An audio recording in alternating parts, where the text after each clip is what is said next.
Hey there. Subscribe to my channel. And also press this bell icon, so you never miss any new updates, cause whenever we upload new video you will get a notification on your phone.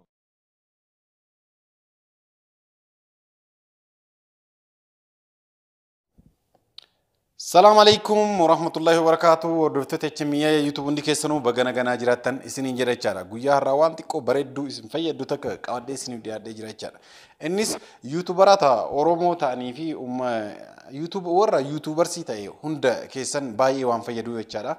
Waan anama isinitti mul'isaa jiru jechaadha. Ijoolleen hedduun isaanii nu bilbilanii jechaadha. Namoonni waan kana nu jijjiiruudhaaf mallaqa guddaa akka irraa fudhataa jiran dhageenyee jirra jechaadha. Kanaafuu waa'ee YouTube irraa jechaadha torbeen haa ta'u bulii 15 haa ta'u waan takka xiqqeessee kan gadhiisu waan ta'eef karaa kanaan yoo hordoftan beekumsa gahaa akka horattan abdii guddaa qabaa jechaadha. Tokkoffaa irratti kan isin baay'isu jechaadha warroonni YouTube haaraa banachuuf deemtanii fi warra YouTube qabdanillee yeroo baay'ee YouTube Studio Beta kan jedhu baay'ee nama rakkisee jira jechaadha. Gara fuuldura YouTube Studio Beta tti jijjiiramuuf deema jechaadha warri YouTube jechaadha balleessuuf deemanii. YouTube Studio Betaan baay'ee haalli isaa wal xaxaa waan ta'eef namni haarawaa YouTube banatullee namni monetization ta'eefillee beeksisa keessanillee itti naqachuu waan gargaraa chaanaala keessa laaluufillee baay'ee waan rakkisuuf jechaadha. Kan baay'ee nama hundaayyuu salphaa ta'e jechaadha Creator Studio dha jechaadha. Amma kan guyyaa har'aa ani isin garsiisu YouTube Studio Beta akkamitti Creator Studio tti akka jijjiirannu isin garsiisa jechaadha. Gara fuulduraa ammoo YouTubein Creator Studio kana balleessee YouTube Studio Beta qofatti akka fayyadamnu nu taasisuuf deema jechaadha. Yeroo muraasaan booda jechaadha. Akkas sagantaa warra YouTube jecha kun. Creator Studio balleessuuf deeman jechaadha. Ammaaf hanga kun badu jechaadha YouTube Studio Beta akkaataa Creator Studio tti jijjiirattanii chaanaala keessa waa hunda chaanaala haarawaa yoo banattan sa'aatiin keessan hammam akka ta'e isinii akka laaltan adabbii yoo qabaattan adabbiin keessan hammam akka ta'e kan laaluu dandeessan jechaadha. Achi keessa karaa salphaan kadee seenuu dandeessan Creator Studio dha. Kanaafuu YouTube Studio Beta akkamitti gara Creator Studio tti akka jijjiiruu dandeessan isin garsiisaa marumaan hordofaa isiniin jedha. Yeroo biraa YouTube Studio Beta makanaayyuu akkaataa itti fayyadamniinsa isaa isin garsiisaa jechaadha. Kana fakkaata jechaadha warroonni waan kanarratti asiin dura gaafattanii hanqina yeroo haa ta'u osoo isiniin deebisin yeroo dheeraa isinirraa fudhadhee dhiifama guddaa isin gaafadha jechaadha. YouTube irratti gaafii barbaaddan akka nu gaafattan abdii qaba jechaadha. Waan beeknu irraa isinii kan deebifnu ta'a jechaadha. Kana fakkaataa amma YouTube Studio Beta gara Creator Studio tti jijjiirraa nafaana koottaa isiniin jedha. Warri biyya jirtanillee jechaadha warri Itoophiyaa keessatti YouTubein hin dalagamu jedha waan turaniif asiin dur Itoophiyaa keessatti YouTubein akka barbaadanitti akka dalagu garanumaan isiniif himuu barbaadna jechaadha. Warri Itoophiyaa jiraattan artistoota ta'aniin haa ta'u warri garagaraa waan garagaraa irratti muuxannoof waan garagaraa qabdan keessaan yoo qunnamtan jechaadha akkaataa itti gara biyyatti YouTube dalagachuu dandeessan kan isiniif himnu ta'a jechaadha. Amma immoo kaarra isin barsiisuuf dhufne YouTube Studio Beta gara Creator Studio tti akka jijjiiru isin garsiisaa na hordofaa isiniin jedha. Amma dhufa. Tokkoffaa Google Chrome keessa seenaa. Ergasii gubbaa waa itti barbaannu san irratti youtube.com jettanii barreessitanii jechaadha. Search bar irratti jechaadha. Haala kanaan noo dhufaa ciftii sadan gubbaa irra jirtu san yeroo takka tuqna. Ergasii saanduqa tana in tuqaasna jechaadha. Erga saanduqa tuqaasnee booda profaayilichi keenya harka mirgaa gubbaa irraan nuun jira. Isa san tunna yeroo takka.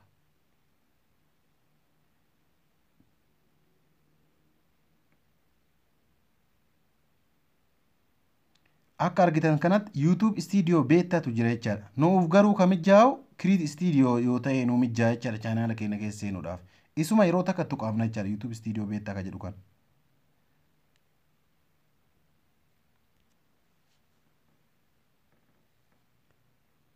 Isa yeroo tuqaafnu jechaadha haala kanaan nu baasa setting eddoo jettu harka bitaa irraan tajirtu tana jechaadha setting tajettu san yeroo takka tuqaasna.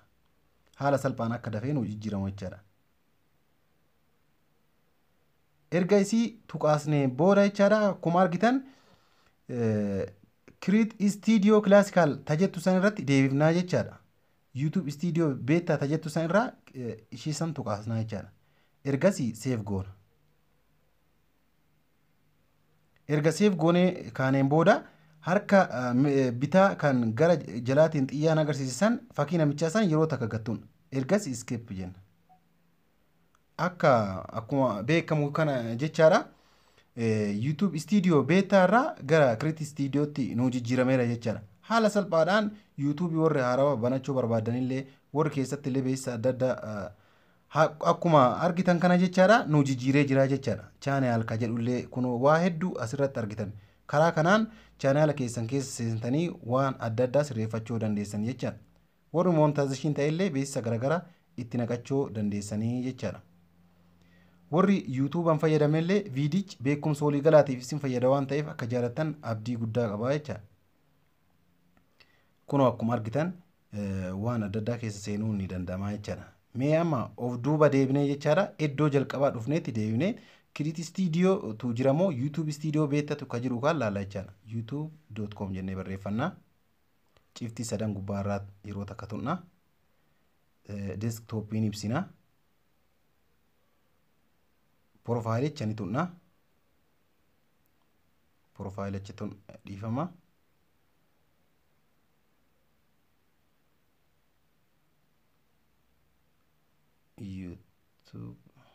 youtube.com aywa ciftii gubbaarraa saanduqan ibsina. Aywa profileicha tuqna. Create Studio tu jira jechaadha.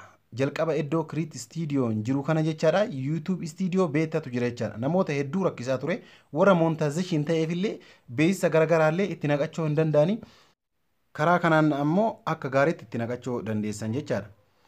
Kana fakkaataa gaafii yoo qabaattan gaafachuu dandeessan jechuudha. Haala salphaadhaan mana keessan keessatti itti fayyadamuu dandeessan isinin jedha. Hordoftoota HMIA YouTube galatoomaa isinin jedha. Warri gaafii na gaafattanii osoo viidicha kana isinin maxxansin isin irraa ture dhiifama guddaa isin gaafadha. Namoota hedduu waan na gaafattaniirtaniif mallaqa osoo hin kafalin tola isin tajaajila jechaadha. Waan barbaadan na gaafadhaa isinin jedha. Nagaan nu tura.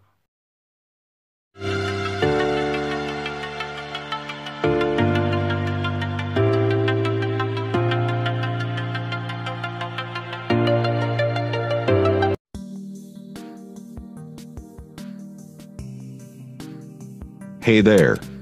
Subscribe to my channel. And also press this bell icon. So you never miss any new updates, cause whenever we upload new video you will get a notification on your phone.